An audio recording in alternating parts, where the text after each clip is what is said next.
Martial arts and Christian denominations have a lot in common. Everyone thinks they're the best, some of them do questionable things, and everyone is okay with doing the bare minimum of showing up once a week. But for the average person that doesn't know very much, this is where the similarities end. Maybe you're one of those people, but luckily for all of us, I'm smarter than you. So let me show you what martial arts are like what Christian denomination. Roman Catholicism and boxing. The poster boy. Arguably the oldest. Everyone knows what this is, and Filipinos are obsessed with it. The funny thing is, even though most people default to this one as the poster boy, there is an equal amount of people who will say this does not fit into this category. You can make an argument how it fits all the classifications required, and someone out there will still say, yeah, but it doesn't look like what I do, so it doesn't count. So what classifies a sport as a martial art? Let's start with the obvious. It involves you hurting another guy. In boxing, you hit the other guy with your fists. Oh, but there's no kicking or there's no grappling involved. Bro, you can barely take on a boxer by yourself while you're making life harder. Number 2, there's an obvious progression system. Oh, but boxing doesn't have belts. Yeah, they do. Are you stupid? And C, you can use it to realistically defend yourself. Now, let's do the same thing with Catholicism. Do they worship the Father, the Son, and the Holy Spirit? Yes. Oh, but Catholics worship Mother Mary. No, they don't worship her. They pray to her. There's a difference. Do Catholics follow the Bible? Yes. Oh, but the book has 73 and not 66. You need to understand that we're the ones that took out the books. That 73 canon, that is the original. And lastly, they live out their faith out in public. Oh, but I've never seen a Catholic do that in real life. Oh yeah, but have you ever been part of the public health system, the public school system? That's a Catholic thing. They're too busy building schools and hospitals everywhere to do street evangelism. If you have ever benefited from the public school system or the public healthcare system, you cannot trash talk to Catholics. Next, we have Eastern Orthodoxy. Combat Sambo.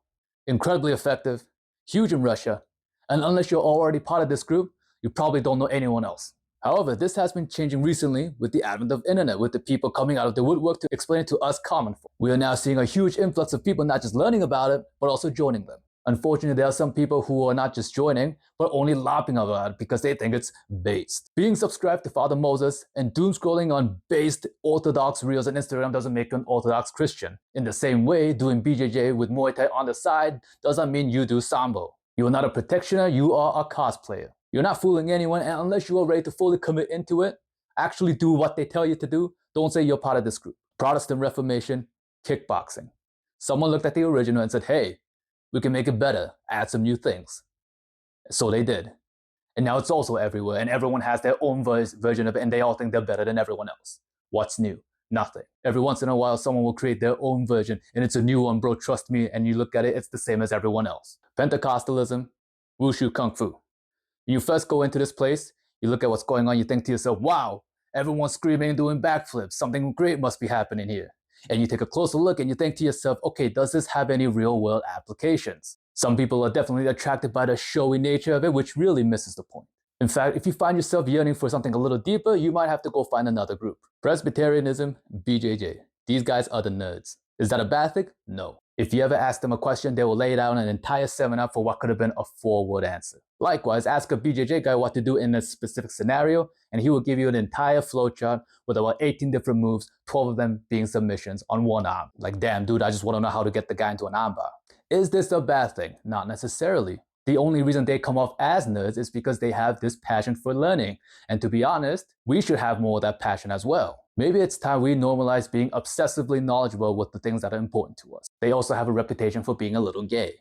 Not saying they are gay, but I'm saying if you look at them, you can see why the allegations exist. By the way, if you're a Presbyterian watching this and you feel offended and feel the need to write an 18-paragraph essay in the YouTube comments, don't, okay? First of all, no one asked. Second of all, no one cares. Stop grabbing ass, go touch some grass. United Church, Taekwondo. These guys are actually gay.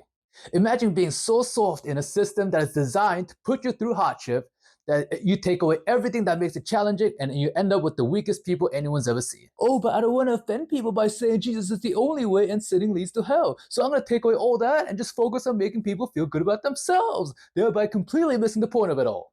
Same thing with Taekwondo. Oh, I don't want to hurt the other guy who signed up to partake in a full contact martial arts, so I'm just going to tap him really lightly and act like I did something impactful by screaming really loud. These guys will make up for their lack of balls by just being really loud about it. Because everyone knows that's the same thing as being correct. Fortunately for us, there is a growing movement to bring them back to their roots, which I can't believe it took this long for someone to start, but hey, at least it's a start. Episcopalianism, American karate. the bastard child caught in between two different cultures. The Episcopalian Church feels too Catholic for Protestants and too Protestant for Catholics. On a similar note, an American might look at this style and think, why not just do kickboxing at that point? While a Japanese might think, why not do real karate at that point?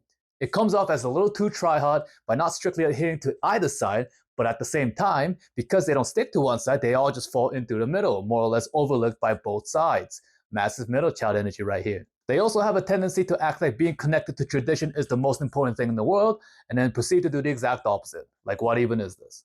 Baptists, judo. Simple but effective. Some characteristics include rigid doctrine and solid discipline. These guys are sticklers for the rules, but they're so good at what they do, it doesn't come off as pretentious, and everyone appreciates the influence they've had on all of us. The downside is, the concept of having fun does not exist here. What do you mean you ban leg takedowns because they're too effective? Sounds like you're just really bad. Don't even get me started on banning wrist holds, even though it still counts as being part of the sleeve. Maybe instead of complaining, try getting good. And how often do you hear morbidly obese Baptist preachers preach about the dangers of alcohol? Like, bro, when's the last time you saw your own toes, huh? The only time you ever smash 4 plates is at the church potlucks, and you spend more time wrestling with type 2 diabetes than you do with God, but somehow alcohol is bad because you can't control yourself around it. That sounds like a you problem, don't make it a me problem. Same thing with Harry Potter. Baptists won't let kids even look at it because it's satanic witchcraft. Newsflash, Harry Potter isn't witchcraft, it's mid. Learn the difference. And lastly, non-denominationals, self-taught on video courses. Do everything at your own pace in the comfort of your own home and be challenged basically never. You spend maybe an hour a week watching a video of a really enthusiastic bald guy explaining things to you, and then you half-ass practice during the week. No tests, no pressure, and if you ever feel like changing your mind, you can just try a different church, a different style. No one's forcing you to commit to anything, just follow your heart. At some point, you'll think to yourself, what if I combine the best of all the different things I've learned so far and try to create something new? I don't think anyone's ever thought of this. Congratulations, you're part of the previous group. Please subscribe to my YouTube channel. New videos every time I get a concussion in randori. Please subscribe to my YouTube channel. New videos every time I get a concussion in randori. Please subscribe to my YouTube.